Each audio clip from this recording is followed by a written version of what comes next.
My best friend was standing at the altar in a stunning white gown. Without a word, I strode down the aisle, climbed onto the stage, and slapped her. Twice. Hard. Her husband, her parents, her in-laws, no one tried to stop me. She just froze, wide-eyed, her expression a mix of shock and disbelief. I lifted my hand again. She stumbled back and screamed, "I'm calling the police." But her groom caught her wrist midair. "Go ahead," he said coldly. "Make that call, and the wedding's over." Before I struck her, I had asked a single question. "Why did you pick a white dress?" My best friend, Rosalie, had smiled as if the answer were obvious. "Because I'm the bride. What else would I wear?" That was when the chill hit me.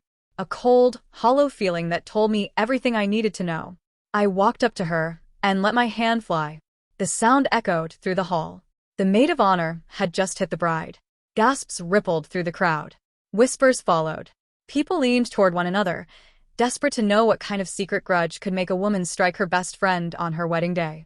Rosalie staggered back, stunned. She clutched her cheek, her veil trembling. Her groom, Daniel Gray, stood there motionless, eyes unreadable. "Mia, are you insane?" she shouted, her voice cracking. "If you're angry, just say it. Why would you hit me like that? Are we not friends anymore?" she demanded. "We are," I said evenly. "And I meant it." She looked at me as if she couldn't decide whether to cry or scream. "Then talk to me, Mia. I know you have a temper, but this isn't how you handle things." I exhaled slowly, forcing my voice to stay calm. "You really don't know why I did it?" Rosalie blinked, confused. "Did I do something to upset you?" I gestured her closer with a faint smile. "Come here. I'll explain." She took a hesitant step forward. The moment she was close enough, I slapped her again. The fragile calm tore apart. This time I hit with more force. A thin ribbon of blood showed at the corner of Rosalie's mouth, shock curdling into fury. "Mia, what is wrong with you? I gave you space, and you repay me by striking me twice," she shouted. What made her angrier still was how quiet her husband remained, the man who should have stepped between us. "Daniel, where's your spine? Your wife is being assaulted, and you are doing nothing," she yelled. Murmurs swelled among the guests, each whisper more speculative than the last. "Maybe the maid of honor is Daniel's secret," one said. "Maybe Rosalie stole him from Mia. This is payback," another guessed. "They do look better together, honestly." "Enough," Rosalie cried, silencing them as she squeezed out a few hot tears. Her glare snapped from me to Daniel, full of accusation. "Mia, are you in love with my husband? And you," she hissed at him, "are you still hung up on her?" Daniel's brow tightened, but he offered no answer. I met her eyes, cool and steady. "I am not interested in your husband, not at all. But I will hit you again." Fear flickered across Rosalie's face, and she stumbled backward. "Mia, please," she begged. "It is my wedding day, the most important day of my life. Can we please discuss this? Don't hit me again." I shook my head, expression hard. "No." An outraged guest could not contain himself. "Is she just jealous? Ruining a wedding like this? 20 years of friendship? She acts like an enemy." A handful of Rosalie's college friends rushed up, trying to intervene. "Stop this. Whatever she did to make you angry, this is not the time. Assault is a crime. If you do not stop, we will have you removed." My parents, their faces red with shame, pulled me to the side. "Mia, stop this," my father hissed. "You can argue, but do not ruin her wedding. Think of her family." My gaze fell on Rosalie's dress again, and my hand that had dropped began to rise. "Mom, Dad, I'm sorry," I said, voice heavy. Then I lunged and grabbed Rosalie's arm. She screamed and tried to hide behind her parents. "Help me. Get Mia away." To everyone's shock, Mr. and Mrs. Lowe stepped aside, leaving Rosalie exposed. If my parents had not yanked me back, a third blow would have landed. My father trembled with anger, the man of reason on the verge of losing control. "Have you no decency? Is this how I raised you?" My mother, disappointed and furious, joined in. "Mia, this aggression is so unbecoming. Hit her again, and I will disown you." Rosalie crumpled to the floor, sobbing, but her cries did not move me. The standoff broke in a way no one expected. Rosalie's father turned to mine and said, "Calm down, I am sure Mia has her reasons." Rosalie's mother, oddly defensive of me, snapped to her daughter, "Stop making a scene." Mia did not mean it. She is upset, so what if she struck you a few times? Rosalie stamped her foot. Dad, Mom, whose side are you on? Who is your real daughter? The exchange left people staring, some wondering if I was secretly one of the Lows. I looked at my parents, my chest aching. Even if you disown me, I must land that third slap. They stood frozen, aware I would not back down once resolved. Rosalie tried to fight back, but I am trained an athlete. She could not match me. I rolled my sleeves up, preparing to put everything into it. She clutched her belly and screamed, "Do not hit me again, I'm pregnant." So, my voice was unnervingly calm. Even the officiant stepped forward, trying to pull me away. "Miss, you have gone too far. She is pregnant. You cannot strike an expectant woman." Rosalie nodded wildly, turning to her in-laws. "Mom, Dad, get her out of here. I am carrying the Gray family's first grandchild." Daniel's parents, silent until now, finally spoke. His mother smiled with practiced placidity.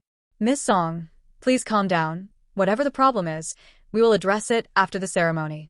I gave a cold, dismissive laugh. "And if I insist on hitting her now, does the Gray family dare to stop me?" Mr. Gray's face stiffened.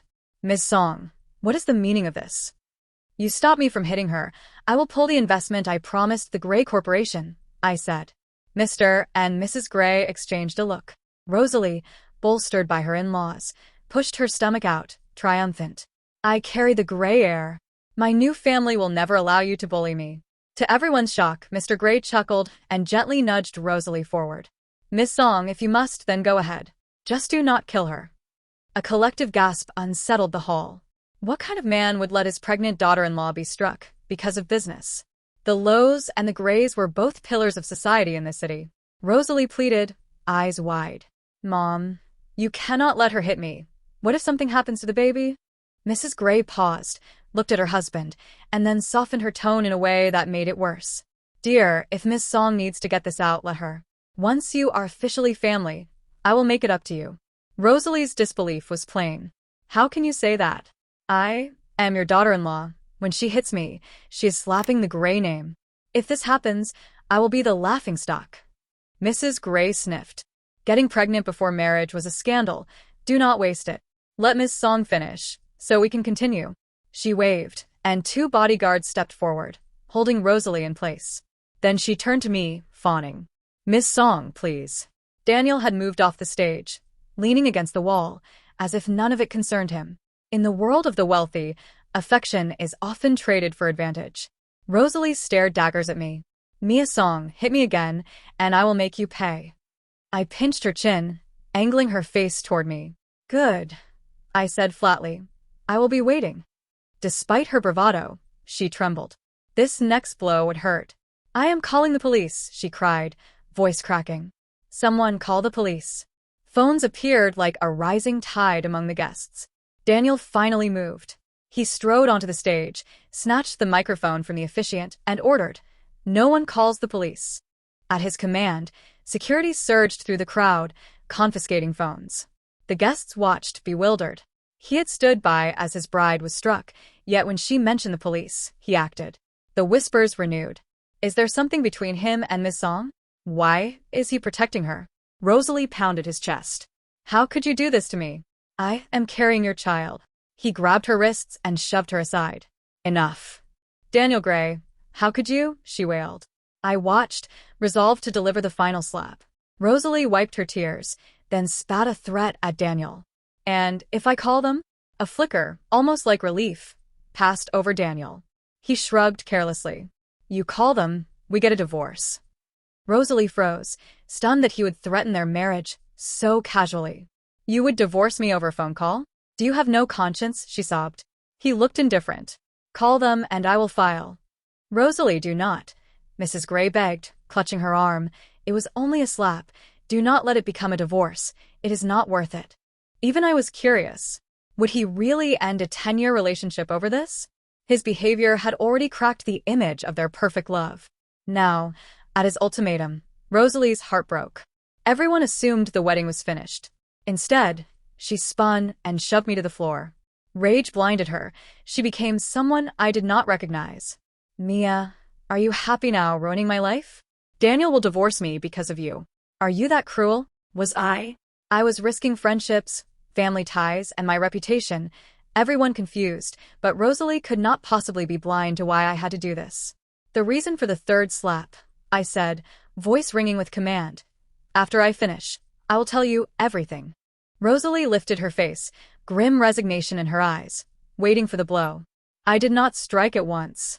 She asked, "What are you waiting for?" I said something that stunned the room. "Weren't you going to call the police?" "I am waiting for you to do it." My lack of fear pushed her over the edge. "Fine, I will call right now. Let's see how arrogant you are when the police arrive." As she reached for her phone, Daniel snatched it and smashed it to the floor, roaring, "I told you no police. Do you think this is a joke?" Daniel had his assistant produce divorce papers. "You call them today and we go straight to the courthouse." Tears streaked Rosalie's face, torn between fury and despair. Calmly, I pulled out my own phone. "If you will not call them, I will." The room inhaled as one. I was calling the police on myself. Daniel leaned in and murmured something into Rosalie's ear. Her expression changed in an instant. "Mia, don't call them," she begged. I punched the number anyway. Rosalie lunged, knocking the phone from my hand, then dropped to her knees before me. The fury vanished from her face, replaced by frantic pleading. She slapped her own cheeks again and again. "You want to see me suffer, right? Fine, I'll do it myself. Just please, don't call the police." 1 minute she was threatening to involve the law, the next she was begging me not to. I studied her, lips tight. "Rosalie, what are you hiding? You've been acting strange all day, Mia. Ever since the dressing room you've been asking if I'm hiding something. The only secret I kept was the pregnancy because you don't announce it in the first trimester." "Is that it?" I asked.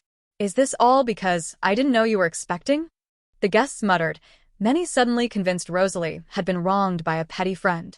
"She's so petty. She attacked a pregnant woman because she wasn't told first." I didn't care about gossip. I only cared about the truth. "You still aren't telling me everything. If you won't speak, I'll call the police." She clutched my arm, trembling. "Mia, I'm begging you, don't call them. I can't get divorced, my life would be ruined. I'll do anything, just please don't call."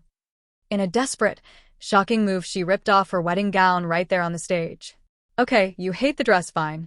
I'll never wear it again." Standing half naked, clutching herself, she pleaded. My parents could no longer watch. My father stormed over and struck me across the face. "How did I raise you like this? If you keep this up, I'll call the police myself when they arrive." My mother wrapped Rosalie in a blanket, trying to comfort her. Voices in the crowd turned hostile. "Mia Song is a bully, rich and powerful, thinking she can get away with anything. Record this, put it online, let the world see her."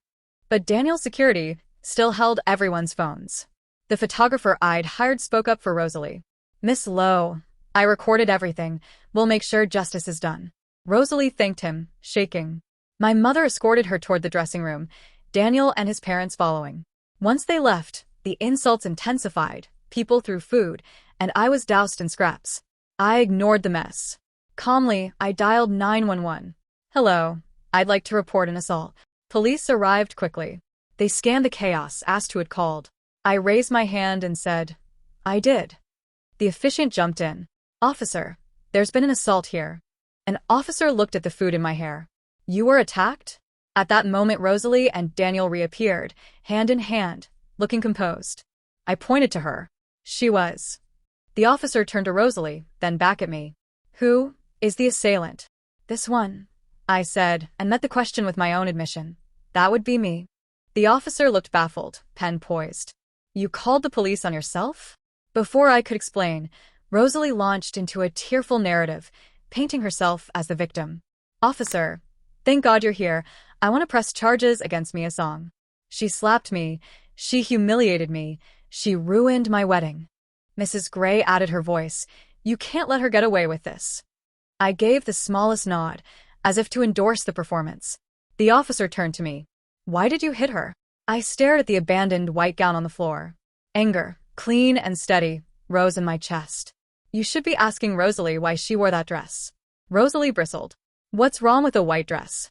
Are you really accusing me over a dress?" The officers noticed my fixation. "Is there something special about that dress?" I answered, "Yes. The problem is the white dress." Rosalie, overwhelmed, screamed, Arrest her. I don't want to hear more nonsense. The police, sympathetic to the crying bride, produced handcuffs. I raised my hands in surrender. You can take me, I said, but I have one more question for Rosalie. Do you remember the promise we made? I asked. She covered her mouth, sobbing. From the moment you hit me, you ceased to be my friend. Our promises mean nothing now. I swallowed a tear, then smiled with quiet certainty. I raised my hand, and the third slap landed. Chaos broke out. Rosalie grabbed my hair and tried to tear it free. I offered no resistance, letting her rage empty itself until the officers separated us. They warned me of the seriousness of the charges, that criminal prosecution was possible. I let them cuff me without protest. As they led me away, I glanced back and said, softly, the real Rosalie would never have chosen that dress. Her eyes searched mine, and for a moment she understood something. She ran forward, blocking the officers. Don't take her. I won't press charges. I want to reconcile. It's too late, someone shouted, but it didn't matter. I announced to everyone, voice steady. This woman is not Rosalie Lowe. Are you insane? Mrs. Gray barked. Her parents are here. They would recognize their daughter. Who are you to claim otherwise? I turned to Mr. and Mrs. Lowe. You raised her. You know her better than anyone. Do you believe this is your daughter? The woman pretending to be Rosalie snapped. Stop threatening my parents. They're old. They can't handle this. If you want tests, go ahead, I'll cooperate. Mr. Lowe stammered. Yes, she is our daughter, Rosalie. Mrs. Lowe wavered, then steadied herself. Mia, I don't know what you've heard, but this woman is my child. I looked to Daniel, silent until then, hoping his love would make him tell the truth. Daniel, look me in the eye. Is this Rosalie? He blinked, slow and numb. If she's not Rosalie, who is she? She is Rosalie. Mia, stop causing trouble, people said. I felt the room close in, conviction turning to contempt. I was branded a jealous, unhinged woman who had ruined a wedding. Miss Song, because you assaulted someone deliberately, we have to pursue this, the officer said. I bowed my head, tears of frustration slipping free. I was alone. No one believed me. Still, I refused to be silent. She is not Rosalie, I insisted. The officer, perhaps admiring my stubbornness, said, You can tell us at the station. I have proof, I said. The imposter's smug smile faltered. I picked up the discarded white gown, holding it as if it were evidence. This dress proves it, I told the crowd. That's ridiculous. It's just a white dress, she scoffed. I told the officers to search my bag. They found a yellowed medical report. After reading it, they loosened my cuffs. I handed the paper to the officiant and asked him to read it aloud. His disdain melted into confusion as he read, voice steady. Patient, Rosalie Lowe. Diagnosis, congenital achromatopsia, complete color blindness, confirmed. The woman's face drained of color, a hand darting for the document. I stepped in front of her. She would never pick a white dress, I said. Rosalie cannot see color. Her world is black, white, and shades of gray. She would not have known the gown's hue. The pretender's bravado crumpled. And yet you knew the color immediately. Who are you? 3 months ago, Rosalie, who used to video chat with me every single day, suddenly switched to texting only. She claimed she'd broken out in a severe allergic rash and didn't want me to see her face. That was the first red flag. When I offered to fly home and get her the best doctors, she refused. We had never kept secrets from each other. Her sudden distance gnawed at me. A month later, she started calling again.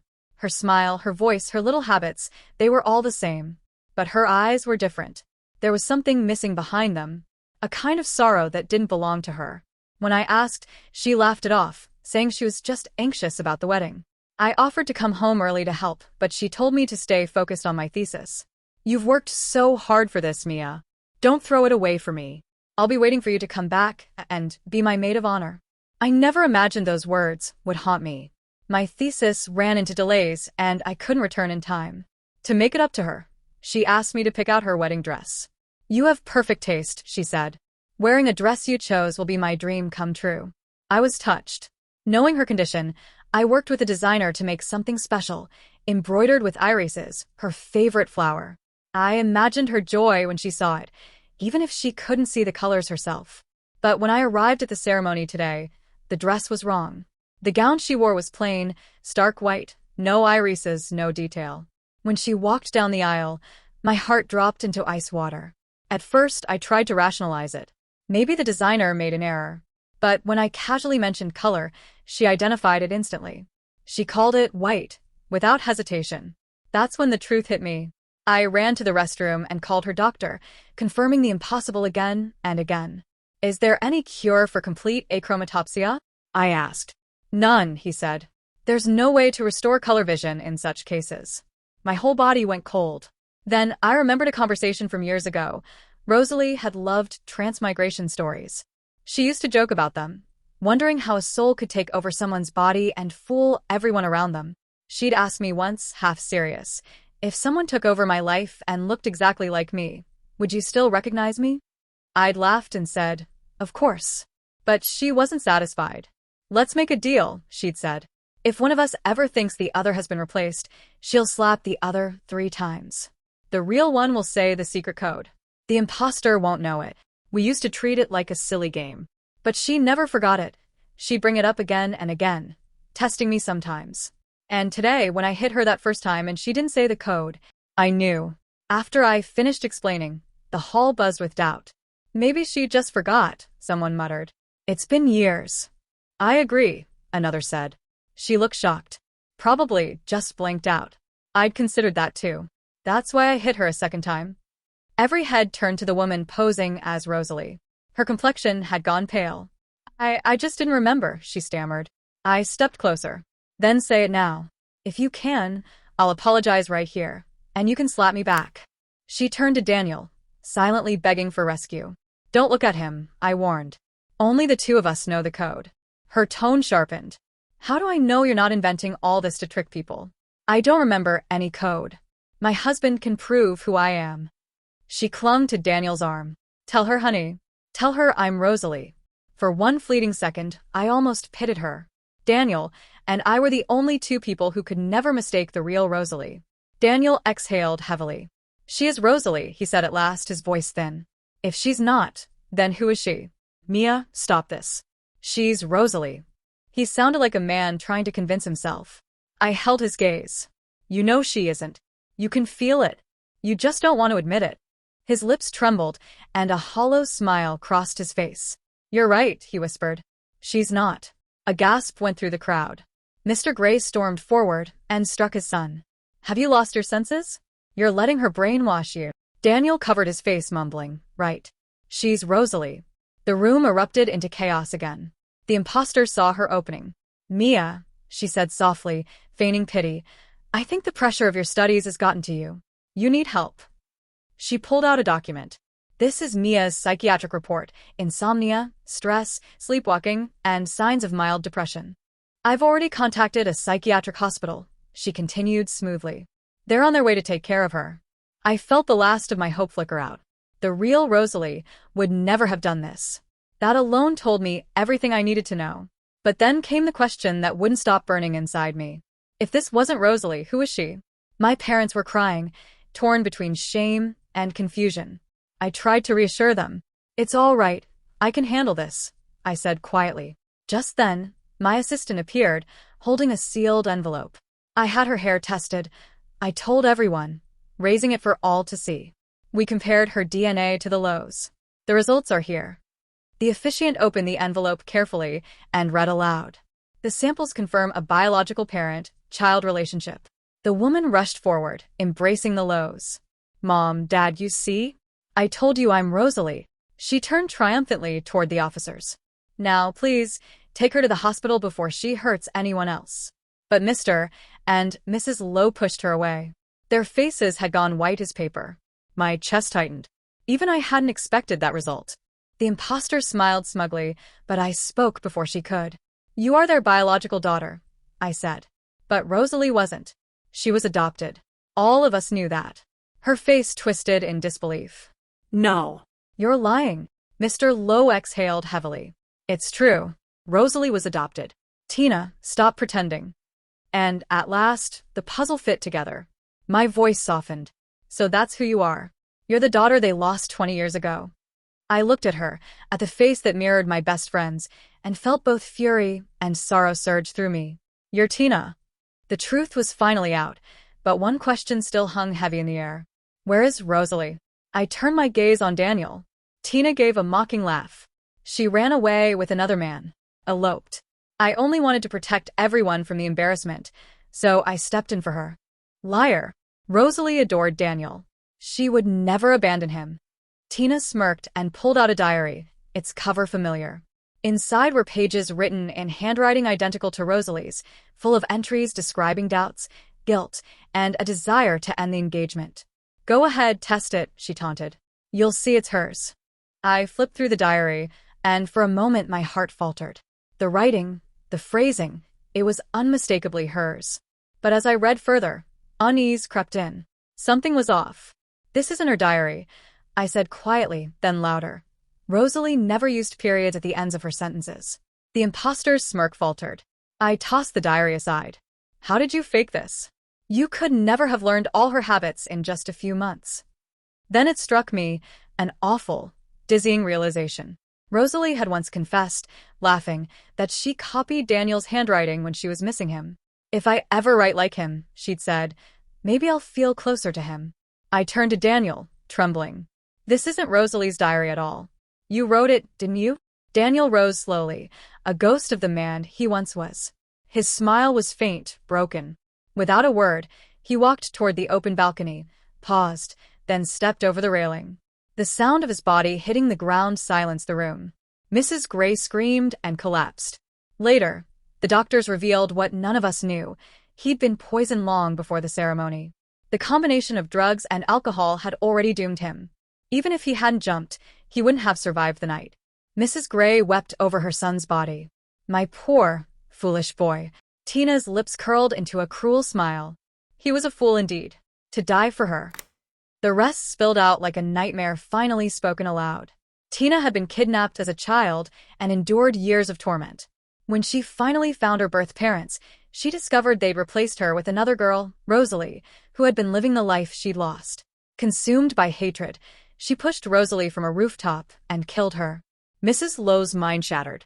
She erased the memory of having 2 daughters, and her husband, terrified of losing her completely, chose to lie. Together they conspired to replace Rosalie with Tina. Surgery altered Tina's features, and they told Daniel that Rosalie had died in a car crash. Under the influence of drugs and emotional manipulation, Daniel was coerced into the engagement. Tina even faked a pregnancy to trap him. But when Daniel learned the truth, after Mrs. Lowe briefly regained her sanity, he planned to expose everything. His parents, desperate to preserve the alliance between families, threatened suicide if he didn't go through with the wedding. He agreed, intending to confess everything later. He hadn't expected me to uncover it first. Rosalie's body was found buried in the garden behind the Lowe's estate. I arranged her funeral myself, though my heart felt numb. In his final note, Daniel requested to be buried beside her. I wanted to refuse, furious at his silence, but later learned he'd never touched Tina. The child she claimed to carry never existed. So I allowed it. Tina was sentenced to death. Everyone who had helped her paid the price. On the day I burned a copy of the court's verdict beside Rosalie's grave, snow began to fall, soft, silent flakes drifting down in the middle of June. Perhaps it was her way of saying she finally found peace.